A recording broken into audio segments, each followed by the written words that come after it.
Samna sinjaba adugulaba kudol kharadan akoigi Dubai event services singna akoi honorable minister da kudol tamjage aduga akoigi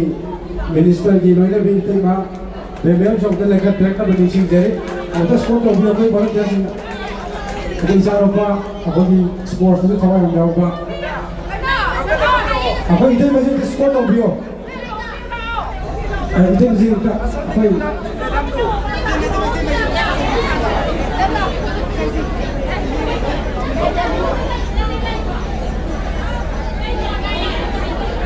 Yang sambil cinta batu ku lewat orang ni,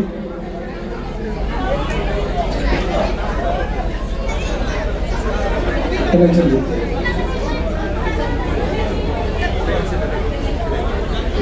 Kudu si apa yang panggilan ka,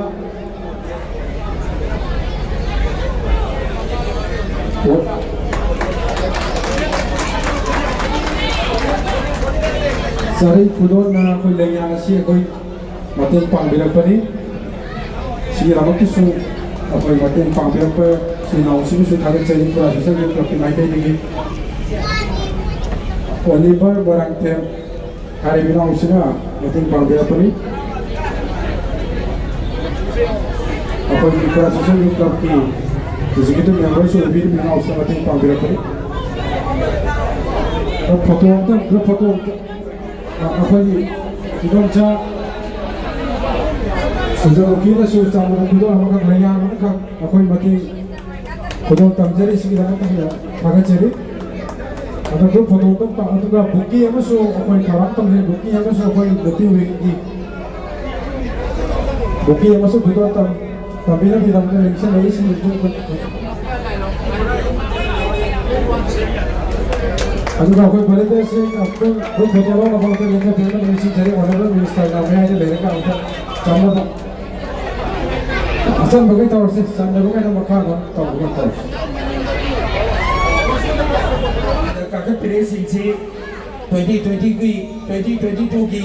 anak wakil sosial klub ki, nauna executive kami office berer kalabi, kau pun mana ni, dasar nauna berer hana, aku kau jadi mana masih negeri, honorable minister, ada kau pangjaba, aku ini lepas apa ni, loina na, honorable loina. Aku ini cakap orang dah sahih manga miam na ubi kere kurai ki lera kuding kodong kuding koilas thabai na Manipur da maming chaliba aku ini cakap chaliba Honorable Minister Kevin PD MPHED Sri Lesan Them Susinyo Maitei Elai Jai Mubu miam na koba kudura bukang President Tawio harap dia mempungkau bio loina na nakaturiba maka dari pecinggi Sidak Manipur pun mengenai sahabat orang tak sahabat tentang lebih nak ni hari ini aku ni ambil asal jadi beri ada nak utang kubah Honda mayang pun mengangkat kubih dekat harap dia mau biu luar na hari bah Honorable Minister Sri Lesan Them Susinro ka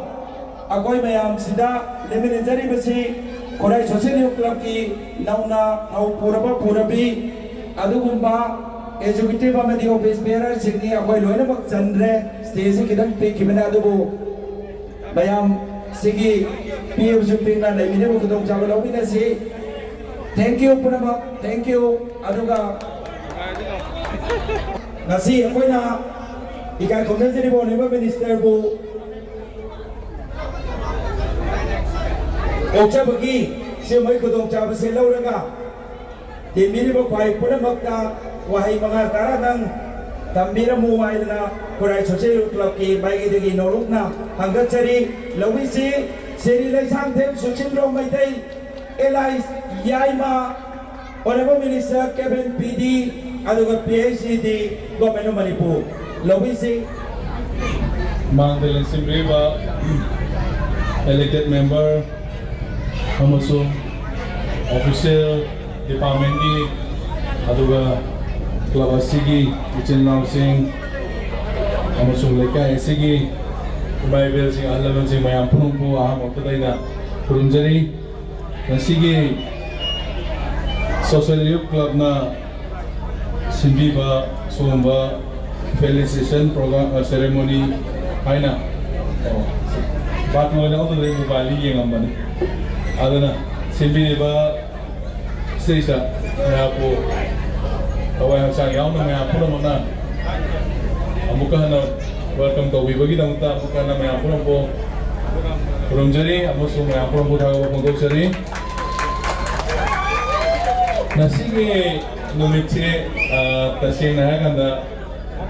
ai kendra dagi club amasung lekai gi leadersing adagi lekai gi kaya ama haiba tare not only ai kendra katana tana manipur punbagi oiba official gi adu atai desing kaya amana sumba reception program umbaji tauge na haiba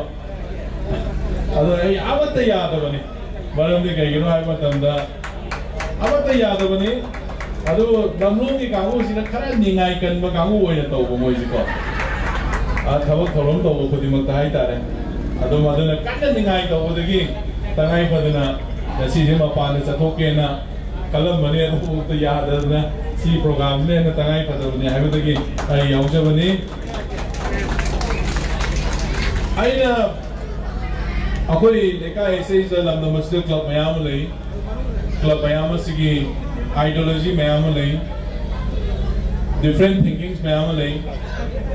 madu top haiba tare sigi club sigi namu lamlong gi area se masi tangai padana kara hena fajan ba kara hena lekai sigi club sigi adugi lamlong gi jaga se kan develop to honing bagi adu gumba wakalon se haiba club asina leiba aduna MLA na mayamna kendra sigi mihud ana haire se kaimtagi natti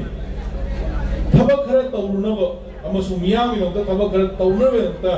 kendra da leida miyam na yaba mihud ana kalline aduna aina pami sidi karino haigana miyam na yaba mihud to madu karama mahom da season nagadage haiba se koi kendra da leiba club organization natragana any XYZ federal organization na madu mafam chana season nagadabne ada haiba club asidi madu season aba haiba club ama oina tawe MLA atha khangba MLA gi wahan to khangba miyam gi bihut ki atha khangba se club masing yam leide ya haining de haiba politics ti yaw ya de club na di haiba chen khai wa di heta mang tha ba club mayam le chen khai wa la ba di ko politics yaw ya di haiba club sina hana mang tha la ka ne paisa khai wa ani politics yaw ya da no di paisa ju khai ro no politician de gi ana hiding ne ba mara aduna hai wa le kai sigi amasu club sigi le ri ba atai kayam le atai mayam su le ta bunate adubo aina mayam haijani mudi akoina MLA oringaida akoina minister oringaida miyam gi bihud amoina thabak tawge na khalaga tholokpani aduna thabak khara tawminaba yaba club singje aiga tinaba pame natawde ai tinaba pamde club ni aiga thika dadagi paisa khaiba club ni aiga lekai dugi any XYZ namagi lau hingon bagi option ba aduba club ai tinaba pamde aduna club ai se miyam gi damda thabak tawba yaba miyam gi damda thabak tawba singdo madu club kawe aduna miyam gi damda thabak tawba club se masi ga iga chamina ho pame aduna aina hoji miyam hom da maga haininge club kada nate elected members singju pradhan singju jila parshad singju hada yamna phone politics yawo singje la kadoi panchayat ki election jadi aiga chamina ho pama mi do thagat piro aiga chamina ho pama mi do thagal karo ba akoi kurai na kari dam ta wari no ai je na koi na khango na koi na mayam na khangbiyo kari dam ta artificial blood kari dam ta kusem yo bi sing chao tholi no ai je masi atai na na te ba thamoi sing da ba mabungin mot pa paisa ka dan taning ba elected member khal lai moi da moi ye paisa phangna na ba khan ba da madu train chanbo isunu amo isunu e madu tawradi hai isi thomani lekai je na kendra sigi मिहुर होइना हाइरु मतमदा प्रधानदा जिला परिषदता member दि यंगछले मसी MLA से मसी काहन भैया देना खन प्रधान खर Larry member खर Larry जिला परिषद खर लैरी सिने अखोइना नसी तौसी यंगो लमलोंग बजार से इस हुजिक लमलोंग बजार दि हौरगा चाइन बुंगबोंग ने अखोइना ड्रेन चले सी कनागी दमतनो मियागी दमतने मनुंगदा लेरिबा ड्रेन मचा मचा से तौरगा असौसे तहलदि अखोइ नसी वारिबा इसिंग थुमगी अवाबा लेरिस लेगिद्रा अदु मदु खर नांगु मतमदा एगेंस्ट लेना खनबा अदु मयाम जिंगो मदु हंदकी पंचायत इलेक्शन दि चाप चाना अखोइ मदुगी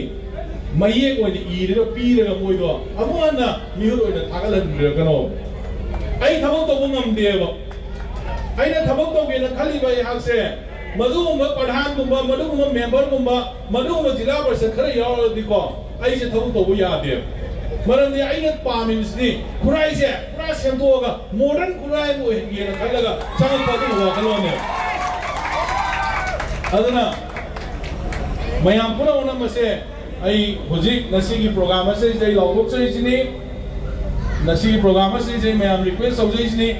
आइगा चमिना पामा आइगी लाइक माइंडेड सिंग खुराइ केन्द्र चाखोट पामा मियोइ सिंगो मदु आइगी अपामा मी सिंदु दैदा हाये वोट पिरगा थागत पिरो अदु खदद खुराइ केन्द्र दा अवोन पुरप ngamne हुजि आइना खुराइ केन्द्र गी लमोंग बजार से इसा आइना पाइरबा डिपार्टमेंट हाइब तारे हुजि लैरिबा फूड एंड सिविल सप्लाई अमसुंग PACD Public Health Engineering से इसिंग जे लेकाई बिथक ngamdana bai kan onai mamang da so ko si club की कामों से खांदे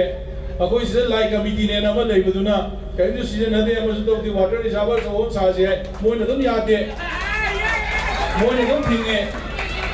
और न वाबदी कना तो वादुरी लमलों बजादे होगा हिमालय कुलेमी लाई ले बसिगी योरम दाइदा कलफत ने अदुबुकी सोरोक मनी ममांग से इसिंग वानी मदो आइना नते को मोई कनो कांगु दुने कमिटी कांगु दुने मदो मयाना नो तोक्सन दियो अदना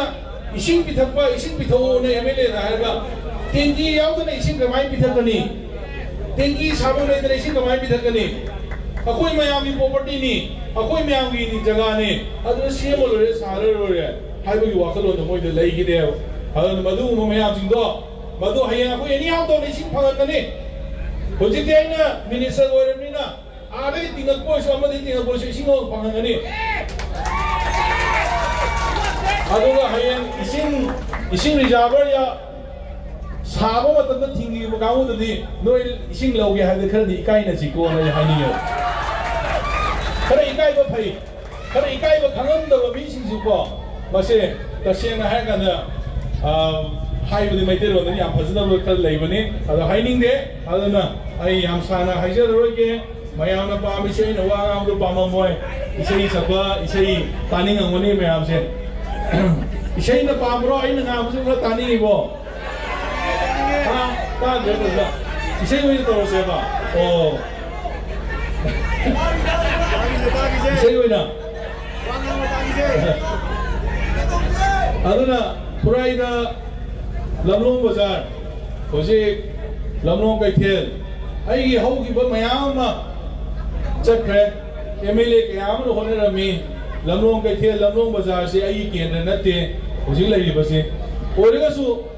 खुराई लमलोंग बाजार हाइरिब खुराई दि पाइब मयाम दि खंगमोय खुराई लमलोंग बाजार हाइसे आई केंद्र नतसु खुराई लमलोंग बाजार सादे यादे एमएलए मयाम सारंद्रजु न लनाइगी पैसादगी पॉकेट दि पुथोगा साबा होगिबा दुम बियोइदो मांग लेजरी मे हाने से मयाम कौबिनो अदुना हुजिति साबु सारमनिना सही मंगा चंगेरा तरा चंगेरा कुन चंगेरा लोयपंदि सोइदन नायरनेबा अदुना हौगिबा तामदा साबा हौगिबने अदुबो हंदकी तामदा ममांगी ताम हाइब तारे मयामगी लाइगी तिनगी ओइबदि संगा गरगसु फॉर्मली संगाबदि हंदकी याम अथु मतमदा बसि सोइदना संगारनी अदुना साबु सारनि लोयरनी अदुमाइ तौदना कोइ स्वाइ लेकाइसु फजना सेमसे मयाम अकोई मैम पुनः नुमाइमिना से अकोई इसी परेंग से अकोई इसी परेंग से इसा की दुकान तो नमीमों ने सांगोपा को अदेगी दुकान की लाइव भरा दुना अकोई न फंगबा अदुगा आइमों ने वानों बला कोई थबक सिमत कॉपी रो इसागी दुकान को तो इसाना फमीरो अकोइना हुजी पाइबो डिपार्टमेंट से अकोइगे कंट्रैक्टर से गई सिंह मैम सिंह तौरगा चेंग चाकी गई थौ से दुकान से चेंग की दुकान आता ओहिलसी हाइसी याब्रो यादब्रो या मतममा खुराई केंद्र की लमलोंग हाइबसे मसीदैजा चेंग की ममल से लेपम मिल चेंग की ममल से लेपम से मधुगी इतिहास हो अमुक येंगा खुराई केंद्र से मणिपुर की चेंग की ममल से अमुक लेपम हमको ओइन जगे नहीं मैं हमको चेंग तंग आई निजरी मैम याई को अकोई मधुगुंबा अकोई हाना लेरम सिंदो अकोई करदी तौमिनसी अदुबो आइना नसीगी मिरो सिंदा आइना हाइजेन मक ले क्लब की चिल नाउ सिंदा आइना अमकदंग रिक्वेस्ट तौजगे ड्रग अकोई की वाइदगी पुंसीदा वाइदगी अमांगबा अकोई की मिरोलबो मांगन नदरबसे अतै ननते ड्रग सिने अदना मसे अकोई की लेकाई स्वाई सेजा अकोई क्लब सिने कोलिबो जगह सेजा ड्रग योन मीसिंग सिदि अमतंग थिदोगा फसा काउंसलिंग तौमिनबम दरकार ले Honorable Chief Minister की main मखादा war on the drugs से मयाम यंगियो war on drugs से मकोई खरे नुआइने बिदमता poppy plantation तौरी मकोई खरे हिंगन बिदमता मी मसा सीजन उन कल्ली अदो नसीदी कमाई तौरे मोई खरे दुना पैसादी पाई बियाई पैसादी लगी बियाई अदो मोई मसा मसु जिंदो नसीदी drug addict आतो ओइदना rehabilitation center दे बंदसी मयाम लइरो अदो अकोई की जगह से जी हाबसुनते सपोर्ट तौगुमसे अकोई जगह से लेबुसिंगे अकोई फजरा थिदोगा खुराई केंद्रदा मफम असिगी जे होगोपिरगा वार एगेन ड्रग्स से अकोई से सपोर्ट तौसी नाई क्लब सिंगी चिन्नाउ सिंदम तंग हाइजगे मया पुननो सपोर्ट तौबियो ऑनरेबल चीफ मिनिस्टर ना खुराई केंद्र की प्रजा सिंगा हंजना रिक्वेस्ट और पम खले करिनो है गंदा ड्रग की मतांग से मसिदी आई मीगी नाइदना अयोंद वोट थादर की ओरम याय थादर की ओरम याय हुजिदी इलेक्शन दो हौग्रे खुराई केंद्र मिनी सिंह कुथा निथोर हमदो लेबा वोटर से कुथा मरी मुक्सुरम दो माने अंदर की दो अदो वोटर निसिंग खरा जे मशीन अयोंद थादर एबो वोट तो मधु खत की सीएम बददी आई सु तौजरे मयाम पुनमक्ता हानगी इलेक्शन की मतम दो टोक टोक पिरो मथन लाखदो चही मंगा दो अमुक मुन खनबिरो अदुना अकोई अमत ओइना खुराई केंद्र सपोर्ट मिनरबा अकोई मयाम पुन्ना होनमिनजी इन आई स्वाइसुम आई थमजगे अदुगा अमना अकोई तंगाई फदन हाइबा तारे अकोई इलेक्शन ममांगा लाउतोकिबा थबक कयाम लई थबक कयाम तौगी आइना हौगिबा 2017 दा पाथोकिबा इलेक्शन दा माई पा मतुंदा तौगनी हाइबा थबक सिंगदुई मयाम मनुंगा सुमनदगी थबक अमा खतन अकोई लेमोई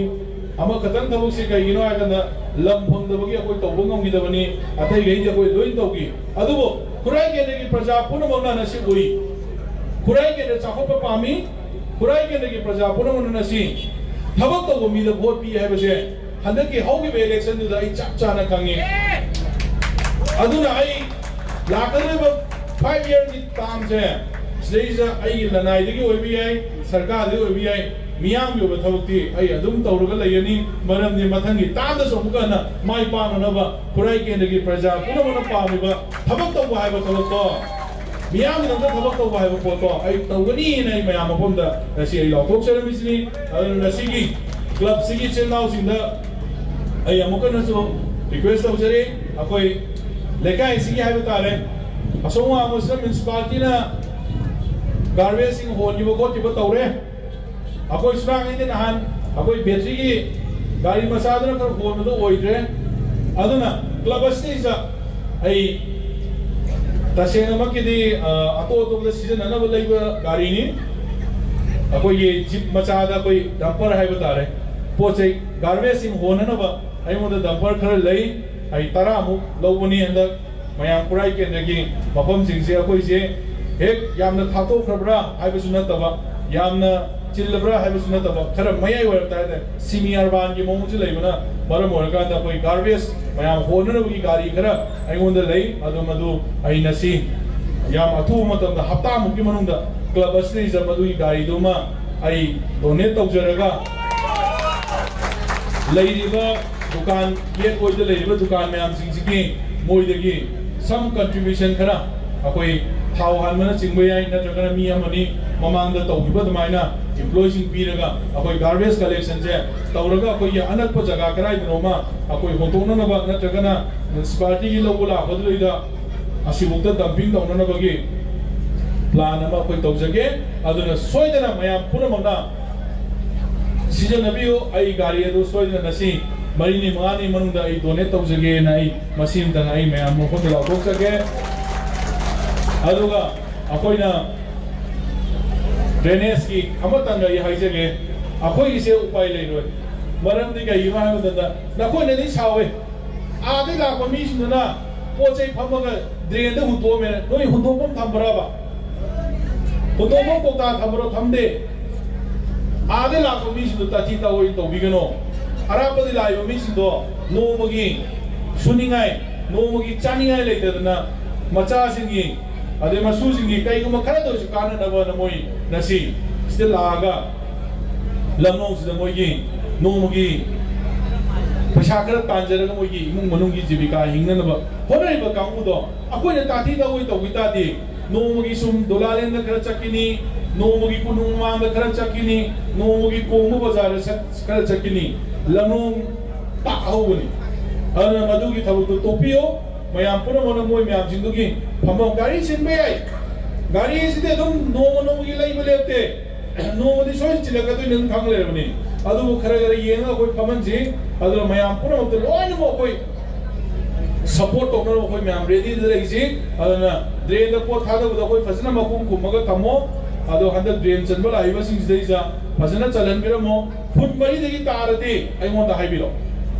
मदु फुट मरी देगी हे ताबले मोंदा हाइबिरो फुट मरी दे तादर मोय लूना चंगदबनी अदु नंबरन दि कइनो आइमो तंदा ड्रेन से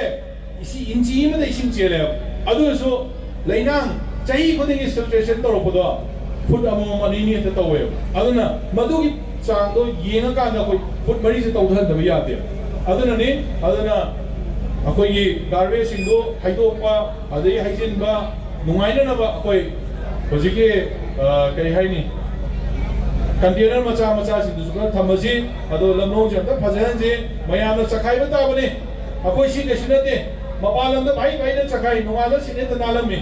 सेंगमना नेदो अदो अखोई सेंगनबा अखोई अदुम थोरम सिंग क्या सिंग अदो क्लब न दाइते लोबियो नाइ सुमाइ सुमाइ हाइजरगा नसिगे मांगदा लेसन ब्रिबा मयाम पुनम अमुका हना नसिगे मोइना सिलिबा इसैगी प्रोग्राम असि मयाम येंबियो अखोई ते लमनो तौजे द खति खना खनगन मनी अनसिदि खना बिननो अदनसिदि हता अदुंबा प्रॉब्लम जिनो थोकनबा मयाम इसै तावला पिरिबा अमसुं मयाम पुनमना अमतोइना कोइ पुन याउमिनसि अद मयाम पुनम नुवाइबियो अमुका न कुराई केंद्रसि अफवा मायोंदा कोरोना कोइ मयाम पुन होनमिनसि अदना कोइगी इसे चित्रा से कोइ याम नुसिबा कोइगी पढ़ाने अदो याम केंद्र सिगे हबी स्वाई लेकाय सिगी मान उजरी ब जगह सि याम कन होना जबने अदो इसे चित्रा सु फमिली अदो इसे चित्रा ना युम हेक नकपनिना होरे लोय बुक्ता याउबियो ना अमदे इसे इसे संबियो ना ए माइसु आई थमजगे मयाम पुनो को अमुका ना कुरुमजरी कुराई सोशल यूथ क्लब पुसु अमुका ना माइ पाको ओइसनो हाइजरगा स्वाई सुन टेंशन जगे thank you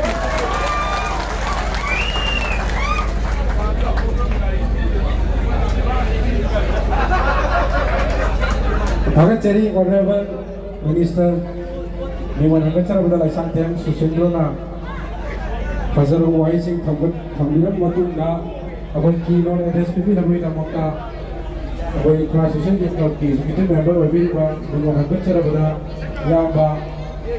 Murito Waikombo Space Matanta Kakachari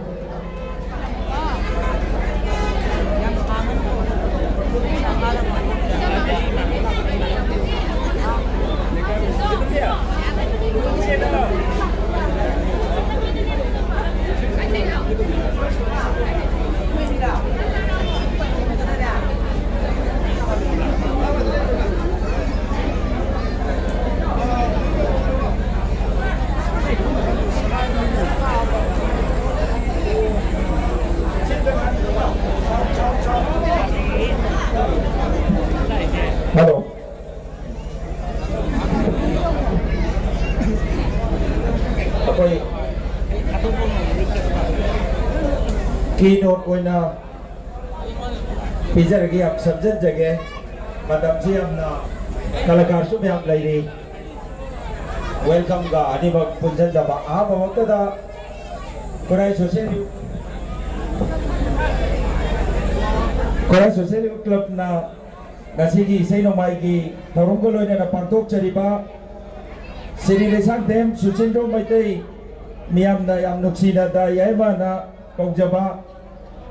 Honorable Minister Kevin PD aduga PICD Government of Manipur felicitation ceremony sida amadi welcoming the newly elected office bearers and executive members of Khurrai Social Youth Club 2022 dagina 2024 bogi sigi pangtok cheriba tarom sida lengberibu khai punam bukok nona ikai kunaba ado tawiman khamba uchari Amoktada Manganichin Biriba Siri Lesantem Sushindro Maitei Elias Yaima Honorable Minister Kevin PD Adugo PICD Government of Manipur Amoktada Ikai Kundabu Chari Mathamda Manganichin Biriba Ikai Kundizaribi Kurai Nanibam Lekai Ubiribi Isebirma Yuna Hombi Chitadevi, Loinana Ward Member Punamak, Aduga Special Invitees, Samjan Jarga Kwai Punamaku, Kongnona Kurum Jarga Keynote, Yamna Tienba, Khurrai Social Youth Club Ki, Tamjage, Hai Lamnong Bazar Si, Jagadi Amna Pikpa, Aduga Dukan Moina, Sahunga Marpu Mulai, Ukru Road Ka, Maningi, Pangai Road Ka, Lamnong Tongok Tariba, Asiboka Kanda, Hariba dukan singsidla loinana yum singju yamna kungna di taba misi yamna yamba aduna masigi club sigi daitasi yamna chawi 1982 dagi akoi gi matamda dadi leibak na tolaga road construction gumba tauba aduga social service scheme gumba tauba masi yamna sadar mi adumaina taudana Yamna akan be activities mayam taurambaga loinana Khurrai Lamnong Bazardagina Popular High School bau tube light Khurrai Social Youth Club na thandana achauba maingan ama pirame asumna matham chadarpada Manipur gi women football gi dasu Khurrai Social Youth Club ki waina football team lingduna masak nairabi football sanaroi kya putok padasu asoba tawdang lobi ki asumna sumlak pasina Matamgi konglay na natraga karigumba kudong chadaba karana oibatay sahi kungi matakta club si siraga layloi yang kana di hona bibajani akoi gi takongba hansing na dubu maram amanadraga amadagi club si sidada akoi gi sidaraga layrubudu 2016 dagi ngangjar bisa mag amadi akoi gi tibiri basigi nakanda layriba yum sigi Bapu Biriba Yamano Tomogi Arun Namadi Aday Naha Mayam Punchalaga Masiam Tang Hingandabayati Haiduna Ako Yam Kana Hona Jabadaki Club C Aray Riba Pisabu Toktana Amuana Hinkanabagi Dumagi Kudung Chabudu Pangi 2016 da Matamda Koi Temporary Committee Wena Chairman Convener na Toraga Isamang na Convener Wena Chairman ay Yamba Nutomom Arun na Puraga Tudagi Yamna tamna hona jarakpoduna akoi gi lamnong si Honorable Minister Lengchen Biribasina Minister wena akoi gi lamnong gi ek bazar si dagina chandam lerang mapapok si lerak changbam yung gi thonggan sumang si akoi gi ayam matamda kalak 2016 da matamda PDA gi gari hoina leiba hojikna Ipan municipality ki gari hoina leiba drain sengna basi paisa su yam sawi numin nini khaktang tawraga sigi hoina ina ki drain ani si sengse haidana tawjaru bobu numit tari ni sanghi lupa lakh ani makai ki budget khaktang nei adubu lupa lakh tari ki meya da sangi aduda main port ki mesil ki paisa ki diesel ki hairiba asangma mayam se tawraga maduna maram oraga ngasi di akoi ki thonggan da leiramba ising tungam mado मधुगी पोतुम पुलक पगिदना सुमांगदा कोई इसिंग तुंबा ओइदबा जगादो ओइदना नुंगाइना हिंगाकोदु KSYC की इनौ नौना सुमाइना हिंगाजंगी बकांगु सिगी credit नि लोइना मधुगी मतुंग तारकदा regular committee ओइना खोइना उजरबा मतुंगदा ओरेबन lecture बिरिबा minister सी श्री लेसांगदेम सुचिंद्रो इलाइस याई मसी माका कोइगा coordination याम फजबा मपीबी अदुना मरम ओरगा ngasi kuina dagi saida koi maingan si ubo phangdana leirakpani sahi kumanga gi mathakta onebe melena koida masigi leibo posigi asauko mate am pibiraga ngasi di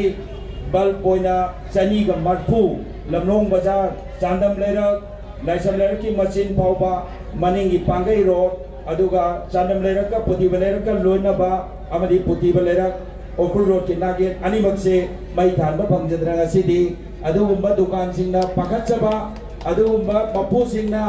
चोलोलगा चकिबदा पुमम मम जगह से the मोय दुकान फकिद्रा हायदना किजजबा सिंगना walking अकन चसबदा अवाबो रमदो ओनेबे MLA ना मतमदुदा ओनेबे एमएलए ओइना लाइब्रेरीङैदा अचौबो मदें KSYC दा पांगबिरगा मै सनीगा मारफु जे थानबदगी समाय दौदना कोइगी ngan ba jaga do ओइरगा सुम दौदना खुराई की लेरिबा जगह सिदा नतना मणिपुर की मपान की लापा कोविड की लेना पाबा नद्रगा पक्लिबा अकोई क्वारंटाइन दौदबा मयाम मियोय कुजो मयाम अमा अकोई मयाम ना अकोई दे इसादा पलकनी हाइबगी किजबसु लेगिदे ओरबन एम दौई दौदबु अतैगी यंगनबदा ओरबन टेंशन बिरिबसिना अकोई की वैक्सीनेशन की गाड़ी मफम खुदिमक्ता खुराई काचिन कोया थुंगनबा हायदना बस अनि नियामदा कथोक पिरगा युम युमदा दुम लैबियु अकोई वैक्सीन तौबल लाक्सके नकोइना गुदों चादबदो हायदना वैक्सीनेशन मपुंग फाना फजना तौगिबा नि असुमाइना तौदना अकोई लाइबो फबा हायबताई ओनेबा मिनिस्टर सिना मतमदो दे MLA ओइबिरी अदुगुम्बा अचौबा यामना तंदु लेताबा अदुम तमतीरब लेना तुदगी करिगुम्बा अकीब लेतना कोई हिंजदुना ngasi कोविड फ्री ओइरबगी मोंग सिगी फिबम सिदा लाकपदा अचौब दायित्व लौबिदना कोइ कोइ chain चेंजगी assume तौना अकोई Matang Matang KSYC ना खुराई हैब जगह सिदा इम्फाल ईस्ट की दी मकोक ने अना हाईबी बनी